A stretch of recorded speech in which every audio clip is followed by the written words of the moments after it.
Inyong mapapakinggan ang programang Know Your Bible. Alamin ang inyong Biblia. Hatid sa inyo ng World Radio International and is supported by Church of Christ. Narito na si Brother Daniel Oliva. Magandang umaga po mga kaibigan at mga kapatid. Ito na naman ang programang Alamin ang iyong Biblia. Know Your Bible program. Matid po sa inyo ng World Radio International through White's Ferry Road Church of Christ in West Monroe, Louisiana, USA. Inyo pong lingkod na nagbibigay mensahe, Brother Dan Oliva. Ito pong programang ito ay marinig nyo every Sunday dito po sa GMA Radio, DWRA, broadcasting from Baguio City every Sunday between 5 to 6 o'clock in the morning. Pero ina-upload po natin ito sa YouTube sometimes every Thursday or every Friday. Ngayon, ang ating pong pag-uusapan ay pinamagatan ko sa English, The Selfish Rich, Tartarus Bound, based on the book of Luke, chapter 16, verses 19 to 31. Ito po ay intended for November 3, 2024. At ang ating pong teksto ay medyo mahaba, so hindi ko na lang po babasahin yan. Lalagay po yan sa screen sa ating YouTube channel. Makikita po ng mga kapatiran dyan at mga viewers and subscribers ang Luke chapter 16 verses 19 to 31. Ang ating po mga pagbati, pagpapasalamat ay gagawin natin pagkatapos ng ating prayer this morning sa mga kapatiran na tumutulong, sumusuporta sa radio, ministry, YouTube, social media, and of course, through actual preaching of the Word of God. So, lumako na po tayo sa ating pag-aaral, The Selfish Rich, Tartarus Bound, Luke chapter 16, verses 19 to 31, intended for November 3, 2024. Ito pong lesson natin ay masasabi nating tungkol sa isang mayamang maramot at kung saan napunta ang kanyang kaluluwa nang siya'y mamatay na. Ayon po sa Lucas Kapitulo 16, 19 hanggang 31. Sinabi po ng ating Panginoong Jesucristo sa Lucas 18:25. Lucas 18:25. Sabi ng Panginoong Jesucristo, "It's easier for a camel to go through the eye of a needle than for a rich man to enter the kingdom of God." Ito po ay sagot niya sa isang mayamang lalaki na nagtanong kung paano makapasok sa kaharian. At sinabi ng Panginoong Jesucristo, ibenta mo yung iyong mga ari-arian, ipamigay mo sa mga mahirap ang napagbentahan at sumunod ka sa akin. At nang marinig ng mayamang lalaki siya ay napaiyak sapagkat sobrang niya yaman. Kaya sinabi ni Kristo, mas madali pa na ang isang kamelyo ay pumasok sa butas ng isang karayom kaysa sa isang mayamang lalaki o mayamang tao na makapasok sa kaharian ng Diyos. Lucas 18:25. Ito po, of course, is what you call a metaphor. Isa pong symbolism. Subalit, ito po ay may mensahe at sabi nating babala sa mga mayayaman sa mundong ito. Marami pong mayayaman. Ang iba, kumakamal ng bilyon, milyon, libong pera. So, yan po ay mensahe para sa lahat ng mga mayayaman sa buong daigdig. So, ano pong sinasabi ng Biblia tungkol sa bagay na ito? Of course, sabi ng Panginoong Jesucristo sa Juan 8:32, malalaman ninyo ang katotohanan at ang katotohanan ang siyang magpapalaya sa inyo. So, gagamitin po natin yung talinhaga or parable of Luke chapter 16 verses 19 to 31 about the Lazarus and the rich man o si Lazaro at ang mayamang lalaki para magbigay po ng mga leksyon sa ating pag-aaral tungkol sa bagay na ito, intended for November 3, 2024. Now, number one lesson, being rich is not sinful, but it can be a blessing from God. Ang pagiging mayaman po ay hindi kasalanan, kundi pwedeng maituring na pagpapala mula sa Diyos. Number two lesson, Why did the rich man suffer in Tartarus?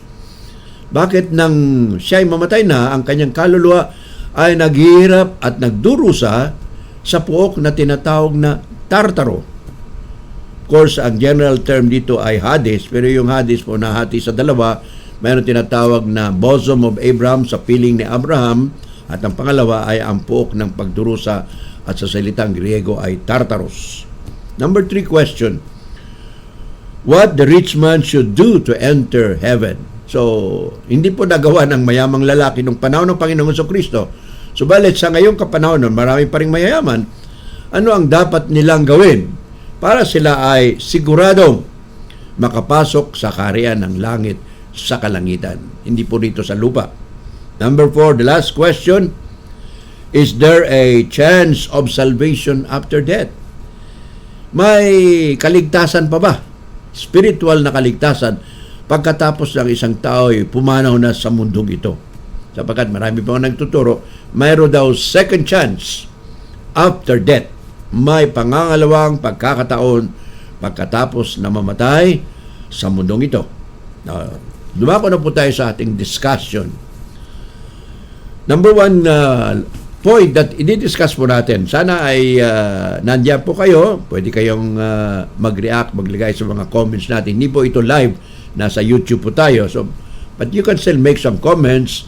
And if you have not yet subscribed, we would like to encourage you to subscribe so that kung meron po mga bagong YouTube video, you could be notified. So, number 1 point, being rich is not sinful but a blessing from God. Kung ikaw ay mayaman, pwedeng pinanganak kang mayaman, pwedeng nagmana ka ng kayamanan, o pwedeng nagnegosyo ka at bigla kang yumaman, yan po ay considered na pagpapala mula sa Diyos. Ayon sa Book of Proverbs, chapter 10, verse 22, sabi ng Haring Solomon, the wise man Solomon said, "The blessing of the Lord makes a person rich, and He adds no sorrow to it." So ang pagpapalaran ng Panginoon ay nagpapayaman sa isang tao at hindi siya nakakatagpo ng kalungkutan doon. So, ang blessing ng Panginoon, nagpapayaman. So, that's already a point na kung ikaw ay mayaman, yumaman ka, yan po ay pagpapala ng Panginoon. Sa 1 Chronicles, chapter 29, verse 12, sabi pa rin ng Panginoon dito, 1 Chronicles 29 verse 12, sa Old Testament po ito. Both riches and honor come from you, and you reign over all. So, ang kayamanan, mga kayamanan at karangalan ay galing sa iyo. At ikaw po ay ang namamahala, namumuno sa buong sandaigdigan. Yan po sinabi ni Haring Solomon sa, not Haring Solomon. 1 Chronicles could have been written somebody like Samuel the prophet. Yun po ang teorya ng mga scholars and biblical researchers. Now, sa Book of Job, chapter 42, sabi rin ng Book of Job, chapter 42, verse 10, "And the Lord blessed Job with double the riches that he had before." Alam natin yung kwento ni Job, ni Job. Siya po ay sinubukan, namatay ang kanyang mga anak, pati yung kanyang mga servants. Tapos siya po ay naghirap, nagkaroon ng mga sakit, sugat.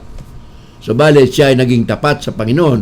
At sabi dito sa Job 42 verse 10, ibinalik ng Panginoon. "And the Lord blessed Job with double the riches that he had before." So dahil sa katapatan ni Job, ibinalik ng Panginoon Diyos ang kanyang kayamanan ng doble sa kanyang kayamanan bago siya nagkaroon ng tinatawag na pagsubok. So yan po sabi ng Job 42 verse 10. Now sa Old Testament po hanggang dito sa New Testament, mayroon pong mga halimbawa, marami po pero pinili ko 4 lang. Napakarami po ng halimbawa ng mga taong masasabi nating matuwid sila, tapat sila sa Panginoon, at mayaman din sila. Sino po yun? Number 1, ito pong si Abram. Dati po, pangalan niya Abram. Later on, he was called Abraham. Abraham had become very wealthy in livestock and silver and gold. Ayon sa Genesis chapter 13 verse 2, in Genesis chapter 15 verse 6. So si Abraham po, yumaman sa napakaraming hayop na alaga, baka, kambing, at tupa. Yumaman din siya sa ginto, yumaman din siya sa pilak. Ayon sa binasa natin kanina sa Genesis chapter 13 verse 2 and chapter 15 verse 6. Sino pa?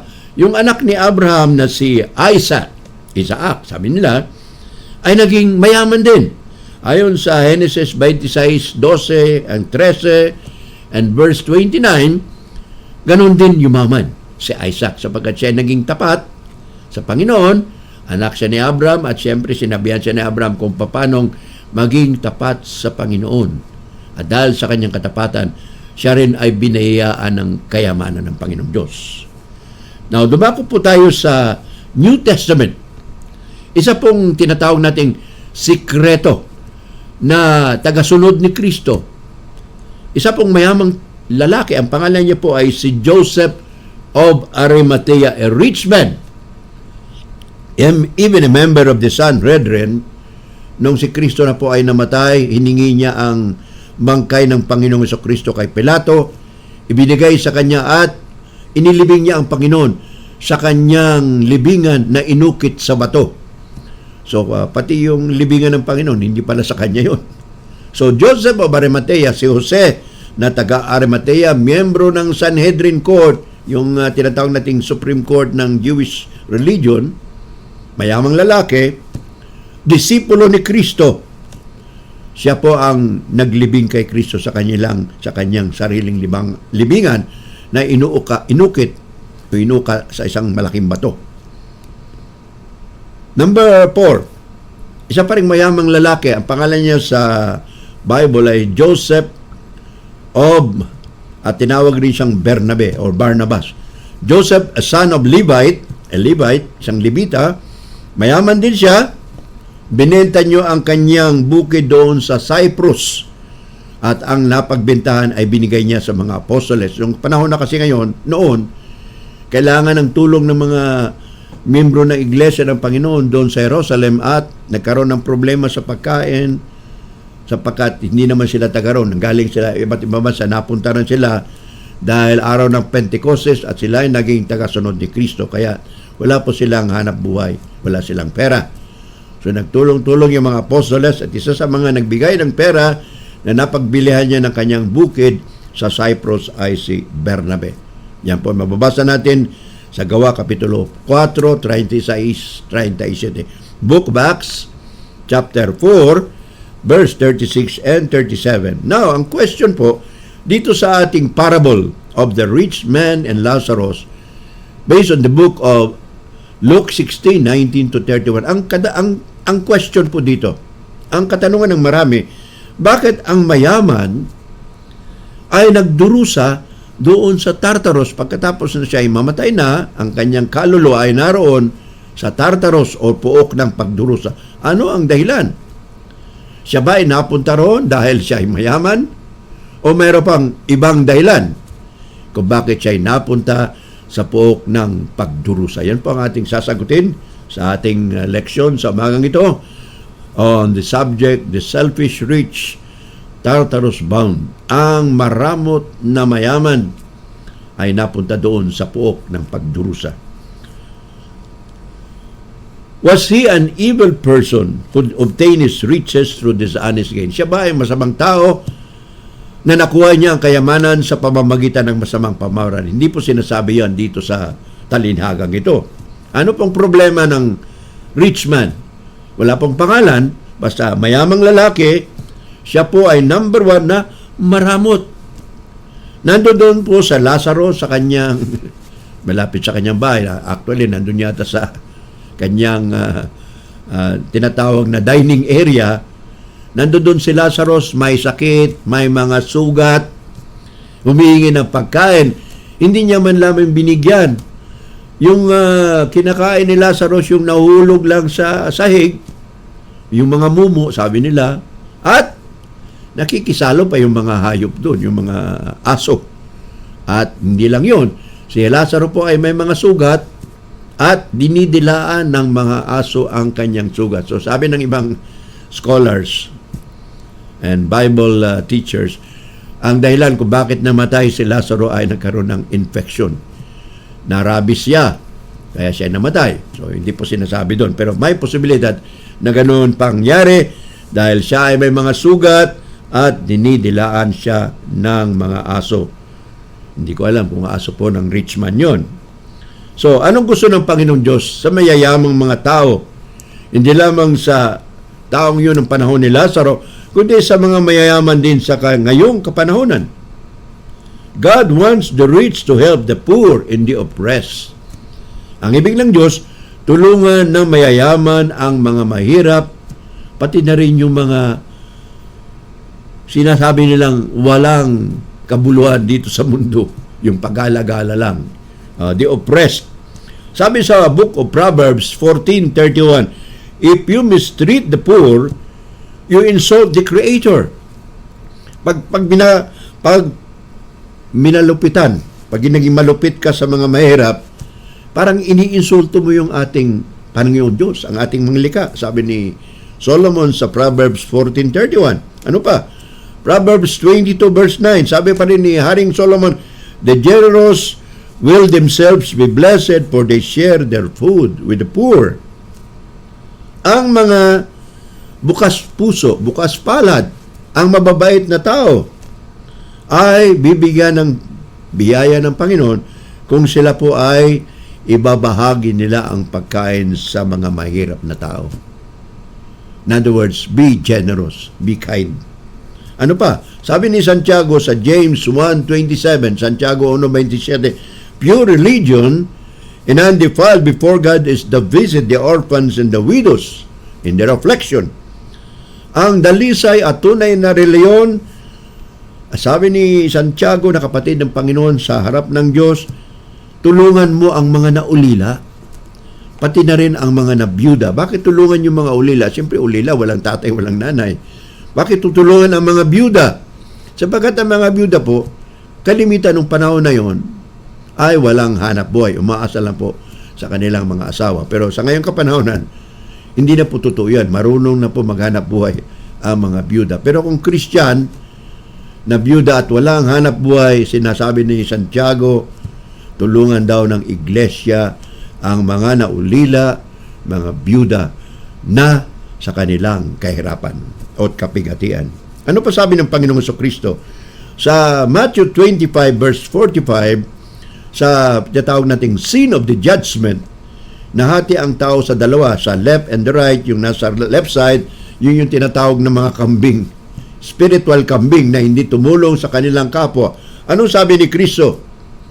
Kung hindi nyo ginawa sa pinakahamak na mga kapatid ninyo, hindi nyo na rin ginawa sa akin. In other words, what Christ is saying, if you do good things, even to the least of your brothers and sisters in Christ, or even na are not brothers and sisters, you have done it to me.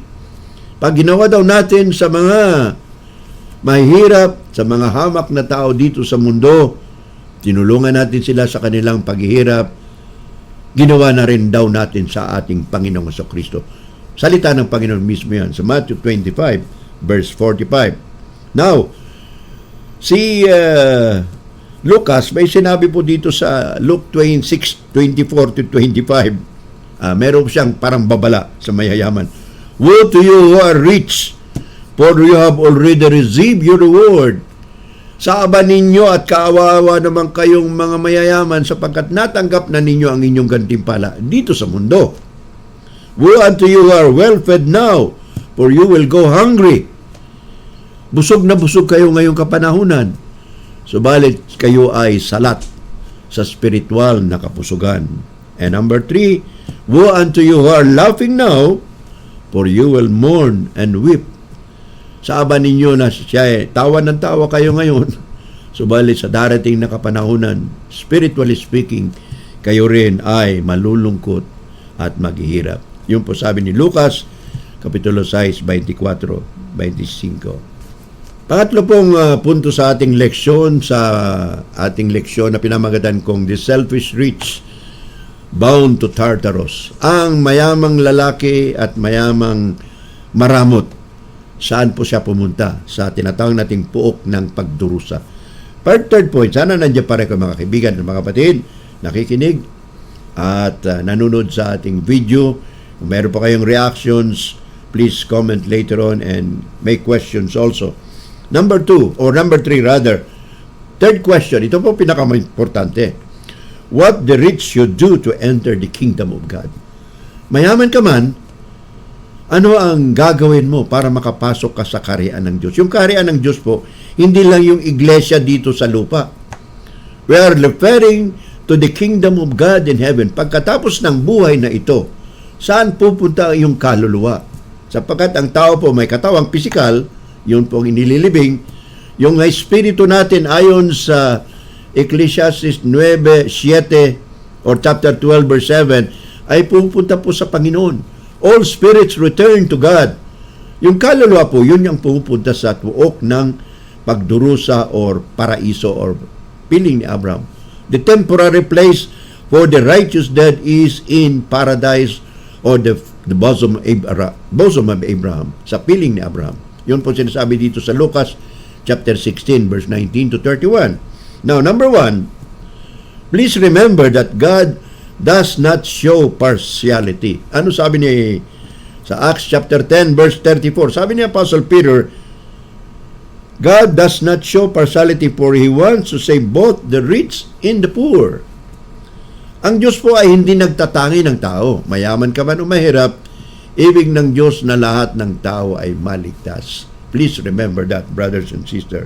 Now, aside from obeying the gospel, God has some warnings to the rich in this world. Naging Kristiyano ka nga. Nagsisi ka, naniwala ka kay Kristo, nabautismuhan ka, tumanggap ka ng banal na Espiritu. Subalit, mayroon pa pong dapat gawin, mga kapatid. Mga kapatid, ano sabi ng Panginoong Kristo? Luke chapter 12 verse 15. Sabi ng Panginoong Kristo, watch out. Be on guard against all kinds of greed, because life does not consist in the abundance of His possessions. Anong ibig sabihin ni Kristo doon? Sabi niya, magbantay kayo sa laban sa lahat ng uri ng kasakiman. May mga taong ganun. Mayaman ha, gusto nilang mayamang-mayaman pa. Wala namang masama daw mayaman. Basta ang pera mo, hindi lang para pansarili. Iturong mo rin sa Panginoon. Iturong mo sa mga kapatiran. Now, ano sabi ni Kristo? Life does not consist in the abundance of His possessions. Ang buhay raw ng tao, hindi lang puro pera. In other words, makuha mo man ang lahat, mawala naman ang iyong kaluluwa. Wala ring halaga sapagkat ang mga pera na yan ay hindi mo madadala sa kabilang buhay. Yun po ang sabi ni Alexander the Great, nang siya ay mamatay, ang kanyang kayamanan, ipinakalat niya at ang kanyang kamay nakalabas sa kanyang kabahong, na ibig sabihin, nang ako'y pinanganak sa mundong ito, wala akong dala. At ako'y babalik sa aking Panginoon na wala ring dala. Tama po yan sapagkat gaano ka man kayaman, hindi mo dadala sa kalangitan o sa kabilang buhay ang iyong yaman. Ano po sabi ni Apostol Pablo? 1 Timothy chapter 6 verse 17. Sabi niya kay Timoteo, you command those who are rich in this world not to be arrogant, nor to put their hope in wealth, but in God. Sabihan mo ang mayayaman sa mundong ito, sabi ni Apostol Pablo kay Timoteo, na huwag silang mapagmalabis, mapagmataas, maging mayabang, at huwag nilang iaasa ang kanilang buhay, ang pag-asa nila sa kanilang kayamanan, kundi umasa sila sa Panginoon. Hindi mo pwedeng bayaran ang iyong kaligtasang spiritual. You cannot bribe God and you cannot pay God. Lord, bibigay ko yung aking buong kayamanan, papasukin mo lamang ako sa iyong kaharian. Pwedeng mangyari yan kung ikaw ay gagawa rin ng kabutihan sa iyong kapwa at of course sa Panginoong Diyos. Ano pa sabi sa Book of Proverbs 11:26? Sabi ni Haring Solomon, whoever trusts in his riches will fall, but the righteous will thrive like a green leaf. Sino man ang nagtitiwala sa kanyang kayamanan ay babagsak. Subalit ang isang taong matuwid ay katulad ng isang bagong halaman. Parang fresh na halaman. Hindi namamatay. Presko. Ano pa sabi ni Jesus Christ doon sa Matthew 19 verse 21? Sabi ng Panginoon, if you want to be perfect, you go, sell your possessions and give it to the poor and you will have treasure in heaven. Ito ay sabi ng Panginoon doon sa mayamang lalaki na. Sabi niya, Panginoon, ano pong gagawin ko para makamtan ko ang buhay na walang hanggan? Ito po yung rich young ruler. Dahil sa sobrang yaman, sabi ng Panginoon sa Kristo, there's one thing wrong with you. If you want to become perfect, if you want to have eternal life, you go sell your possessions and give them to the poor, and you will have treasure in heaven. So sabi ni Kristo, kung ikaw ay ibig mong maging ganap, makasigurado ka ng buhay na walang hanggan sa kalangitan, ibenta mo yung mga ari-arian mo at ipamigay mo sa mga mahirap at magkakaroon ka ng kayamanan sa langit. Ano po ang naging reaksyon ng mayamang lalaki? Siya ay nalungkot, umiyak, sapagkat sobra niyang yaman at mas mahal niya ang kanyang kayamanan kaysa sa Panginoon at ang buhay na walang hanggan sa kalangitan. In other words, pinagpalit niya ang kayamanan sa mundong ito sa kayamanang hindi masisira doon po sa kalangitan. Ano sabi ni Kristo? Matthew 6:19 to 21, lay up for yourselves treasures in heaven where thieves do not break in and steal. Mag-impok kayo ng kayamanan sa langit. Hindi po literal yan. Ang ibig sabihin, gawa kayo ng kabutihan. At ang mga magnanakaw ay hindi sila pwedeng pumasok. Hindi nila pwedeng nakawin. Anong nanakawin nila sa langit? Sapagkat wala namang kayamanang literal doon. Kundi spiritual treasures, yun po yung mga ginawa mong kabutihan sa Panginoon at pangakabutihan pa rin sa iyong kapwa-tao. Ano sabi ni Lucas? Another statement by Luke chapter 9, verse 25. Ano sabi ni Lucas? What shall it profit if they gain the whole world but lose or forfeit themselves? Ano ang mahita o ano ang mapapakinabangan mo kung ang buong sanglibutan ay nakuha mo? Ikaw yung pinakamayamang tao sa buong mundo. You are the Elon Musk. $73 billion ang pera ni Elon Musk. Pero pwedeng mawala sa kanya yun. Spiritually speaking, hindi niya pa rin kayang bayaran ang spiritual at buhay na walang hanggan. Luke 9:25. Ano pa sabi ni Kristo? So it is with those who store themselves up for those treasures in heaven and here on earth, but are not rich toward God. Ito pong sinabi ng Panginoon doon sa mayamang lalaki na marami pong ani, gumawa siya ng maraming bodega. Subalit nakalimutan niyo yung mag-impok sa kalangitan. So sabi ng Panginoon sa Kristo, you are full. Ikaw ay mangmang. Sapagkat nag-iimpok ka dito ng kayamanan sa lupa, hindi ka naman nag-iimpok ng kayamanan sa langit. So ikaw ay spiritually foolish. Isa kang mangmang sa spiritual na pamaraan. Now, ang next question. Marami pong nagtatanong dito. Meron bang second chance? Meron bang spiritual salvation sa mga taong namatay na? Sapagkat marami tayong mahal sa buhay na yumao na. Gusto nating makasigurado na dahil mahal natin sila dito sa lupa, ibig nating makasama rin sila sa kalangitan. Ano po ang kasagutan dito? Well, doon po sa Luke chapter 16, verse 19 to 31, alam natin na yung mayamang lalaki, anong problema niya?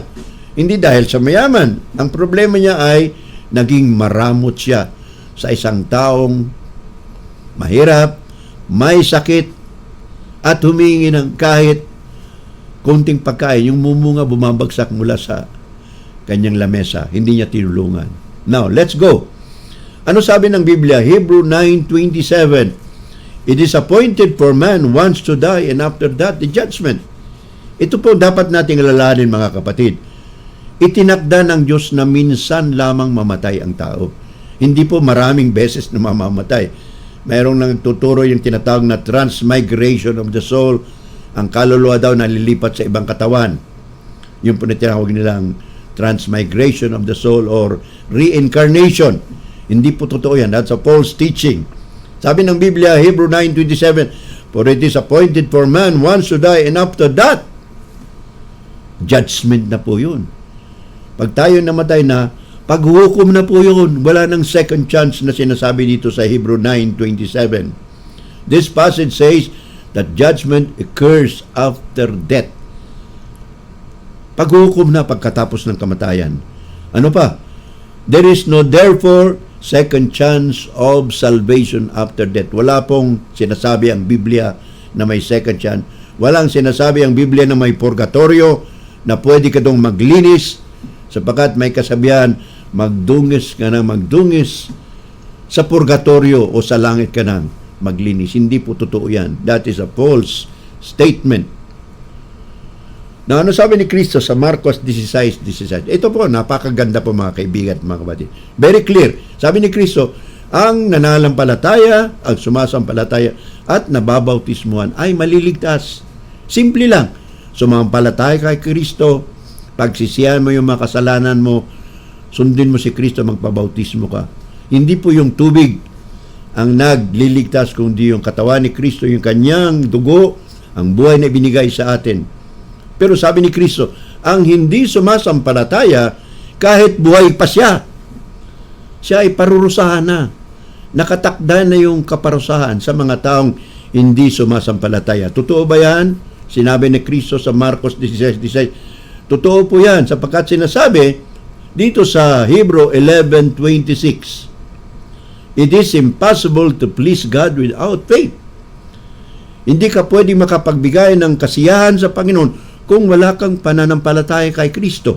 Kung pananampalataya lamang sa isip, yung puso, wala ka namang ginagawang kabutihan at pagsunod sa Panginoon, para kang paniniwala na katulad ng mga demonyo, sabi ni Santiago 2, Kapitulo 19. The demons also believe and tremble. Sumasampalataya rin ang mga demonyo, subalit hindi sila sumusunod. Hanggang panginginig lang sila. So the rich man therefore was suffering in Tartarus after his death. Ayon sa Lucas 16:23, the rich man was found in Tartarus, o the place of torments. Nagdurusa. Bakit? Naging maramot. Anong napunta doon? Yung kanyang kaluluwa. Paano natin alam na kaluluwa? Well, sabi ni Kristo doon sa Lucas 23 verse 43, yung mayamang yung kriminal na naniwala sa kanya, sabi ng kriminal, Panginoon, wag mo akong kalimutan kapag ikaw pumasok na sa iyong kaharian. Anong sabi ni Kristo? Ngayon din, isasama kita sa paraiso. Anong pumunta sa paraiso? Yung kaluluwa po ni Kristo. Yung kanyang pisikal na katawan, inilibing. Yung kanyang espiritu ay bumalik sa Diyos. Lucas 23:46. Sabi ni Kristo, Ama ko, sa iyo ko inihabili ng aking espiritu. At pagkatapos po noon, ay nalagutan ng hininga ang Panginoong Jesucristo. Yung espiritu po, bumabalik sa Diyos. Yun po yung ating breath of life. Ang ating hininga. Yung pag namatay tayo, nalalagot yung hininga, umaalis po yung espiritu sa ating pisikal na katawan. Yun po yung bumabalik sa ating Ama. Lucas chapter 23 verse 46. Napakalinaw po mga kaibigan at mga kapatid. So sa pagbabalik ni Kristo, sino po ang parurusahan niya? Ikalawang Tesalonica chapter 1 verse 89, sabi ni Apostol Pablo, sa pagbabalik ni Kristo, kasama yung mga makapangyariang anghel, siya ay maghiganti sa dalawang uri ng tao. Number 1, sa mga hindi kumikilala sa Diyos. Maraming tao, hindi nila kinikilala sa Diyos. Kilala nilang pangalan, pero hindi nila nire-respeto, hindi nila ganagalang, hindi nila sinusunod. At pangalawa, ang mga taong hindi sumunod sa Ebanghelyo ni Kristo. Ano po yung Ebanghelyo? Yung kaligtasang ibinibigay ni Kristo, na siya'y namatay, nabuhay na muli, at ibig niyang tayo'y sumunod sa Kanya, sumampalataya, sapagkat kung tayo sumampalataya, mamamatay man tayo, mabubuhay ulit sa pamamagitan ng kapangyarihan ng Panginoong Jesucristo. So, sa umagang ito mga kaibigan at mga kapatid, alalahanin ninyo na ang Panginoong Diyos ay mahal niya ang lahat ng tao, sapagkat sinabi sa 1:3:16, For God so loved the world that He gave His only begotten that whoever believes in Him should not perish but have everlasting life. So hindi lang po paniniwala, dapat gumawa rin tayo. Ano sabi doon sa John 3:18? Tuloy niyo po yung pagbabasa doon. 1:3:18, But whoever does not believe stands already condemned, because they have not believed in the name of the Son of God. So, nagsisimula po sa paniniwala, pananampalataya, pero hindi lang po pananampalataya. Faith without works is dead. You have to become obedient. So, sa ating closing part ng ating lesson, the rich man went to a place of suffering called Tartarus. He ended up because he was selfish, he was unconcerned, he was uncharitable. Maramot siya, wala siyang pakundangan, wala siyang respeto sa Panginoon, sa kapwa niya. Siya po ay napunta ron. There is no second chance sa kaligtasan sa susunod na mundo. He was guilty of the sin of omission. Yun po ang kasalanan ng rich man. So sa umagang ito, kayo po inimbita namin, kung kayo po ay hindi sumasampalataya kay Kristo, panahon na po tayong sumampalataya kay Kristo at magpabautismo para sa ating kaligtasan. Ang Panginoon po ay tumatawag sa lahat. Matthew 11:28 to 30. Sabi ni Kristo, lumapit kayo sa akin, kayong nabibigatan, at kayo bibigyan ko ng spiritual na kapahingahan. Manalangin po tayo. Ama namin, maraming po salamat sa mensahe, salamat sa leksyon tungkol kay Lazaro at ang mayamang lalaki. Nawa maunawa namin ito, na hindi po sapat ang kayamanan, kung hindi ang importante ay kami sumampalataya, sumunod sa iyong anak na si Jesucristo, pagsisihan namin ang aming mga kasalanan at magpabautismo sa kapatawaran ng kasalanan at sa pagtanggap ng Banal na Espiritu, at patuloy na kami magsisilbi, maglilingkod sa iyong anak na si Jesucristo na aming Panginoon at tagapagligtas. Sa pangalan po ng iyong anak na si Jesucristo, hiningi namin ito lahat. Amen. Ibigin natin pasalamatan ang mga kapatiran na tumutulong, ang Christian World Ministry, na pong online Christian magazine headed by Brother Art Madlaing, Terry Dennis, James Kitoriano, John Jeffrey, Deborah Quiñones Marcos, dyan po sa Golden Gate Congregation in California, USA. Kapatiran na nagtumutulong pa rin, kapatid na Rico G. Canlas and his wife, Sister Sally of San Fernando City Congregation in Pampanga, Sister Rose and June Antalasco of Canada, at of course Brother Ed and Sister Beulah Lauder nasa California pa rin. Mga kapatiran sa Jeddah, Brother Henry, Katig Jonathan Sareno, binabati natin sila. My sister in Cebu, Evelyn Imperado, and his son Neil Imperado, at mga kapatiran dyan, Brother Nard Suanyo and Dao Capis, at ang kanyang anak si Arvin Tuanyo sa Iloilo. Mga kapatiran sa Mindanao, buong Pilipinas, of course, sa mga kapatiran natin sa Lingayen, Brother Greg, Sister Luz, Jonathan and Sister Annalyn, sa Dumalandan, Sister Juanita and Hilda Manuel and Sister Jenny Manuel Flores, mga kapatiran sa Nueva Ecija, Brother June Abaya, Sister Glo Casares, Brother Alarcon, and the rest of the group over there, at saka sa buong Pilipinas. Magandang umaga po. Maraming salamat sa inyong suporta at pakikinig sa ating programa. God bless us all. And all of these things, O Lord, we thank you and bless you. And we also acknowledge, of course, our main supporter, World Radio International, through White Sparrow Road Church of Christ in West Monroe, Louisiana, USA. Ang elder na tumutulong niya sa ating kapatid na Robert Abels, and assisted by Sister Beverly Henry Dobbs. Thank you very much, and God bless us all. Amen, amen. Praise the Lord, for He is glorious. Never shall His promise fail. God hath made us victorious. Sin and death shall not prevail. Hallelujah. Amen. Hallelujah. Amen.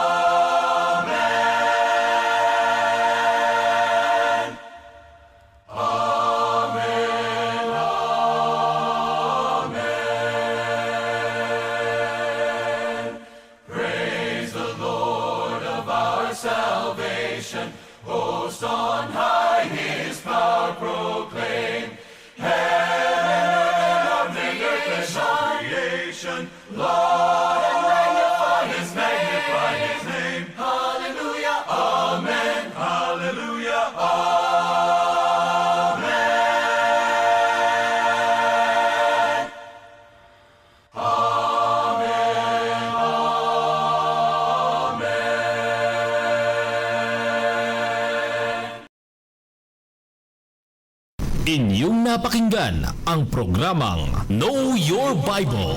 Alamin ang inyong Biblia. Hatid sa inyo ng World Radio International and is supported by Church of Christ.